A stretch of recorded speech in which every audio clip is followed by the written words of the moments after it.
Hi everybody, today I will talk about how and where to start the application process if you are planning to teach in the US. I will also cover the differences and similarities between J1 and H1b visas.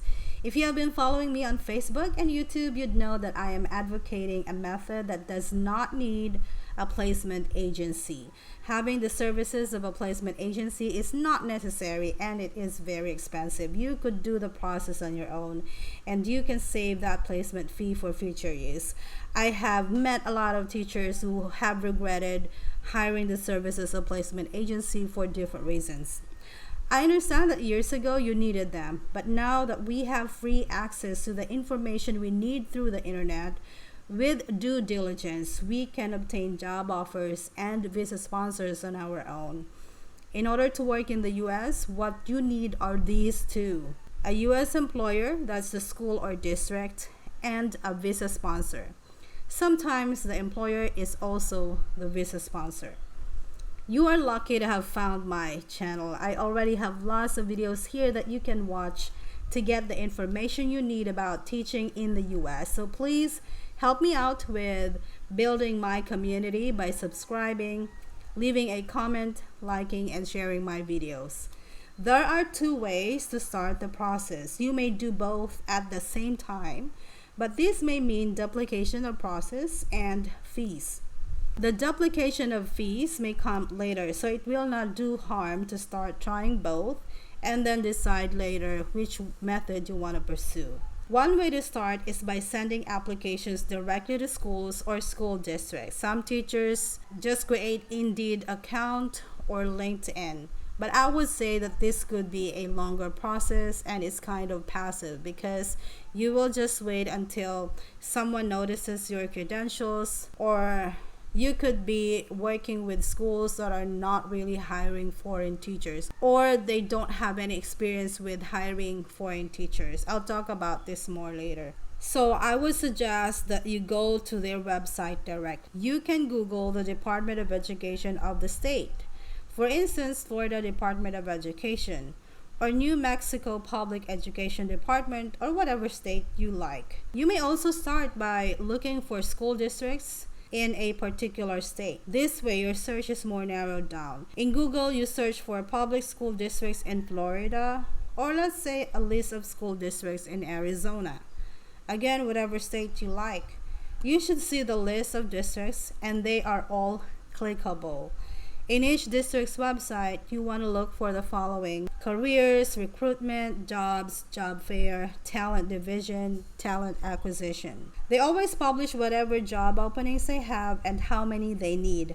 Also, teachers are called instructionals in some states, so that's what you want to open. I demonstrated and discussed this process in detail on this video, so definitely check this out later. The disadvantage of doing it this way is that many schools or school districts are not visa sponsors. You may encounter a school that does not have any experience with hiring foreign teachers. This could be a roadblock to the process. Some schools will help you find a sponsor. Some will ask you to look for a sponsor and then get back to them.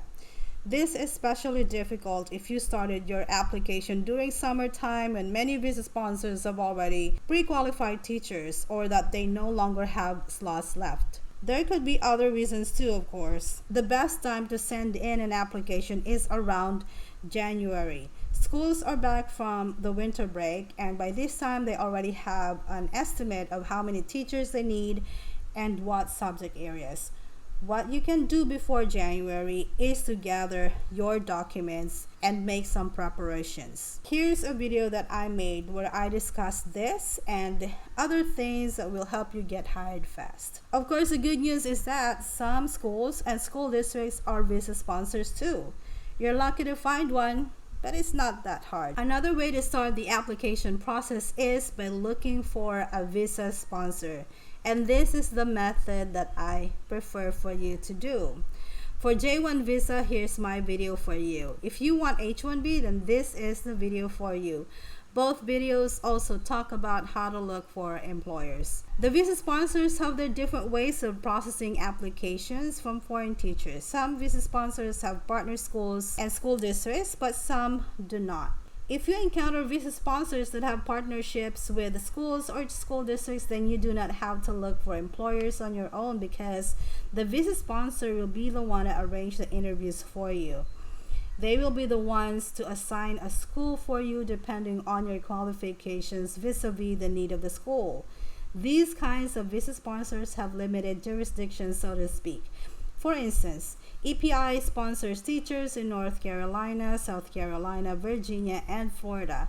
Some visa sponsors only sponsor teachers in one state. But like I said, there are visa sponsors who will require you to get a job offer first from a school or a school district before they can start the process of sponsorship for you. I am guessing that they sponsor teachers in many states since they do not have a specific school district they are partnering with. If you found one, you can ask them if they sponsor teachers in specific states only, so that you can limit your application within that state.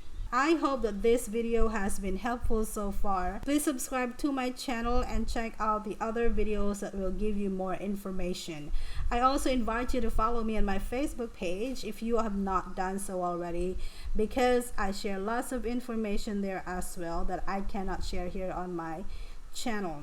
Okay, so after you found a visa sponsor or an employer, depending on which route you took and depending on the type of visa you're pursuing, the next steps will really depend on that. What I'm saying is, when you already have an employer or a visa sponsor, they will guide you through the rest of the process. But here are some things you can expect. First, you will turn in documents such as a transcript of records, diploma, certificate of employment, passport, etc. Again, watch this video for the details. Interviews will be virtual. The platform they're using for the interviews will vary. Some are using Zoom, some Google Meet, etc. There will be a qualifying interview. This will decide whether they will continue processing your application or not. Fourth, there will be an interview with the employer, either from the school or from the school district. I have a video on interview tips that you can watch later as well. Some schools require a teaching demonstration, some schools don't. You will receive a job offer if the application is successful. All communications will be through your email, so make sure that you read your email regularly. Whether the whole process is slow or fast really depends on how ready you are with the documents, including the visa application. If you send in your application in January, you are ready with the necessary documents, and that the school is not procrastinating or not being indecisive about hiring you, the whole process, excluding your visa application, should be done by May of the same year, of course. How long the visa application will take depends on how full the embassy schedule is, so it depends on the country. Some schools in the US start in August, others in September.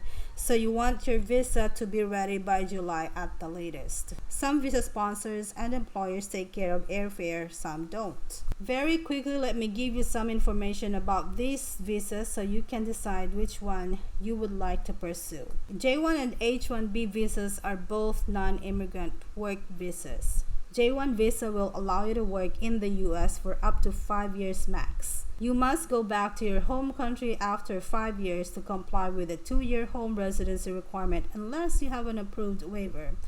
So this visa cannot be converted to a green card.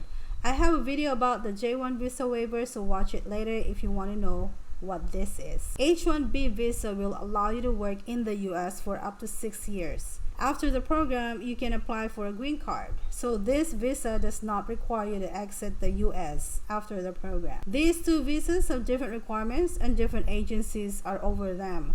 J1 visa, which is an exchange program, is under the Exchange Visitor Program of EVP of the Commission on Filipinos Overseas, or CFO, while H1b is a work visa, which is under the Philippine Overseas Employment Administration, or POEA. If you are not from the Philippines, I am sure there's a website you can refer to for similar information. If you will work in the US on a J1 visa, you do not need to be certified by the state before leaving your country. The teaching certificate will be processed when you are already in the US. The visa sponsor and the employer will help you process this. In our case, They just sent us an online form that we needed to complete, and then we just waited for the certificate to be emailed to us. We also did not pay for anything for this certification. On the other hand, if you will be teaching in the US on an H1b visa, you have to first obtain the teaching certification from the state. There may be some exams you need to pass first, such as praxis. Each state has different requirements. J1 visa do not require any English language certifications like TOEFL or IELTS, but H1b does. Also, J1 visa does not require a medical certificate before you go to the US because it will be processed there. Some states have required TB tests, some just would have drug tests. H1B requires a medical certificate before you leave for the state. Both visas will allow you to bring your dependents with you. The dependents of J1 can work and study in the US. The spouses of H1B teachers are not allowed to work, but the kids can study. Alright, so that is really something that you want to consider because, again, if you go to the US on H1B visa, you will be the only one earning for the entire family and thus for the whole duration of the program, unless there are immigration laws that will be changing this. Obviously, I oversimplify these things here because my purpose is to just give you the basic information about these visas. There are many online resources about each one that you can look up. Thank you very much for watching this video, and I'll see you in my next one. Bye!